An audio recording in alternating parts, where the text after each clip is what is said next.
যে দুইটা চেম্বার করলে যেটা হবে, দ্বিতীয় চেম্বারটা হচ্ছে মমতাজ আর হইল সুবর্ণা মুস্তফাদের, আসাদুজ্জামান নূরদের ভরণ পোষণ কেন্দ্র হবে। রাষ্ট্রের গায়ে যখন ময়লা লাগে তখন কিন্তু রক্ত দিয়ে পরিষ্কার করতে হয়। এই জন্য দেখবেন আমরা আন্দোলন করি কেন, কারণ রাষ্ট্রের পরতে পরতে ময়লা জমেছে, ওইটা ঝাড়ু দিয়ে পরিষ্কার করা যায় না, ওটা আন্দোলন করে রক্ত দিয়ে পরিষ্কার করতে হয় বারবার। প্রথম কথা হচ্ছে আমি নীতিগতভাবে এবং আমার দল আমরা দুইটা চেম্বারের পক্ষপাতী না। আমরা মনে করি যে বাংলাদেশ রাষ্ট্র এখনো এত ম্যাচিওর হয় নাই পলিটিক্যাল ডেমোক্রেসিতে যে তারা দুইটা চেম্বারের যে ব্যুরোক্রেটিক প্রবলেম আছে, যে পিং পং সিচুয়েশন আছে, সেই সিচুয়েশনটা হ্যান্ডেল করতে পারবে। যেই রাষ্ট্র একটা চেম্বারকে এখনো ফাংশনাল করতে পারে নাই, যেই দেশে এখনো 100 জন ভালো মেম্বার অফ পার্লামেন্ট হয়নি, সেই রাষ্ট্রে আপনি দুইটা চেম্বার কিভাবে মেনটেন করবেন?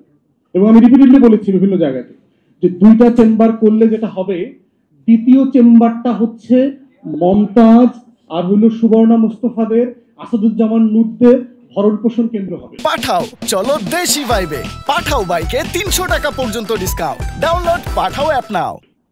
যারা ধরেন প্রত্যেকটা আসনে 5 জন করে নমিনেশন সিক করে একটা বড় পলিটিক্যাল পার্টি, কয়জনকে নমিনেশন দেবে?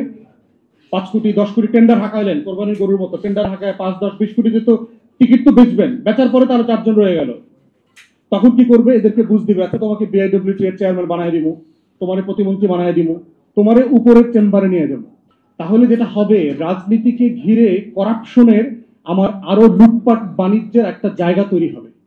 এবং ওই 100 লোকেরও কিন্তু আবার লুটপাটের ট্যাক্স ফ্রি গাড়ি, রাজুকের প্লট, ফ্ল্যাট, সুবিধা, বাটলার, এগুলো মেনটেন করবার জন্য আরো শত শত হাজার হাজার কোটি টাকা আমার ট্যাক্স পেয়ারদের জায়গা থেকে বরাদ্দ দিতে হবে। তাহলে দ্বিতীয় চেম্বার করবার জন্য আমার যে পলিটিক্যাল ম্যাচুরিটি দরকার, এইটা আমি প্রথম চেম্বারই আসলে করতে পারি। আমাদের দলের পক্ষ থেকে আমরা প্রস্তাব করেছি যে আমাদের এখন সংরক্ষিত আসন আছে শুধু মহিলাদের জন্য এবং 50। আমরা বলেছি এটাকে 100 করে দেন, এবং শুধু মহিলাদের জন্য না, এখানে মহিলা, সিভিল সোসাইটি, পিছিয়ে পড়া জনগোষ্ঠী, মাইনরিটি, উর্দুভাষী বাংলাদেশি, হরিজন কমিউনিটি, পাহাড়ি, সবাইকে এখানে আনেন। আমরা এই 100 লোকের পারফরমেন্স দুইটা সংসদে দেখি, তারা কেমন পারফর্ম করে। আমাদের দিক থেকে দেখবেন যে পলিটিক্যাল পার্টিস গুলো কি রাইট সিলেকশন করছে কিনা, না তারা আবার মমতাজদেরকে ফাইটটা যায় চল্লা যায় টাইপের লোকদেরকে আনতেছে।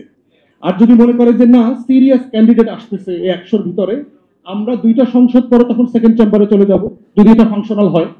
কিন্তু যদি এটা ফাংশনাল যেহেতু হয় নাই, আমরা ভালো রোল মডেল পলিটিক্যাল মেয়েদেরকে কি আনতে পেরেছি?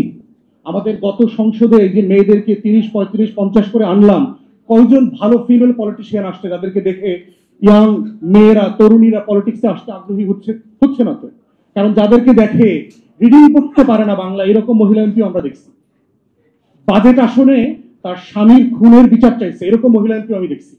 বাংলাদেশে আপনার টোটাল আমার সংসদের হিস্ট্রি আমি যতটুকু পড়েছি, আমার ডেফিনেশনে হয়তো ম্যাট্রিক্স একটু উঁচু হইতে পারে, 50 জন মেম্বার অফ পার্লামেন্ট এমপি গত 53 বছরে বাংলাদেশ প্রডিউস করে নাই।